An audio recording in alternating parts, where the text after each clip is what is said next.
Finals against Cole, you guys were right there on the doorstep. Talk to us about that matchup. The greatest, man. I just remember that was my moment where me and Cole became, before that, we went to the Olympics before that, we became very close. But we became close on some disrespectful shit. Like, Cole, you know Cole, man. You're going at your neck. You're going at your neck. He's saying shit to you, elbowing you. I had my braids back then, too, so he touching my hair. I'm like, yo, I don't like, what the fuck are you doing? Like, no, don't touch my hair. Like, you know what I'm saying? Like, don't touch me no more, dog. And he's smirking and, he doing his little elbows. And 09 came, and it was like, I remember we hugged before the game. He was like, it's war. And I said, it's war. Like, let's get it. Like, it ain't gonna be nothing easy. And I just remember him. He guard you in the fourth, because they ain't gonna make no calls on me. They ain't gonna call no shit on me in the fourth. And I just usually try to beat him up, though. I was bigger than him, so I used to try to beat him up, be physical with him.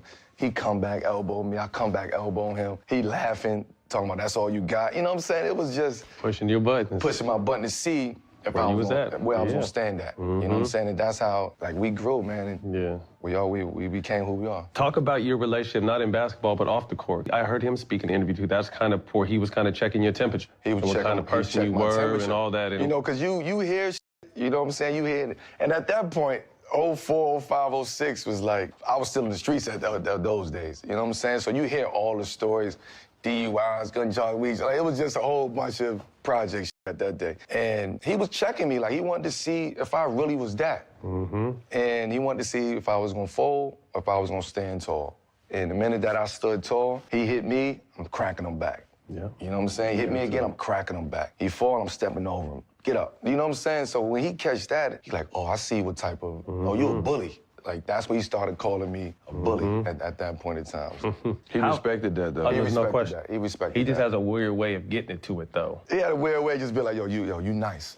He ain't gonna just say that. No, that ain't gonna be that simple. He might not even never say that. In the papers, he will, but to you, he won't. Bro, he pulled me to the side in the Olympics and said, you're a bad motherfucker. Like that. He knew what it was already. And it took him forever to get that. So for me, as a young player, 4 years in the league at that time, is nothing. You want nothing more than somebody like that to come to me like, yo, you're a bad motherfucker. You know what I'm saying? That was respect. So when he did that, I knew it took a lot out of him to tell me some shit like that. So I took that and I built on that.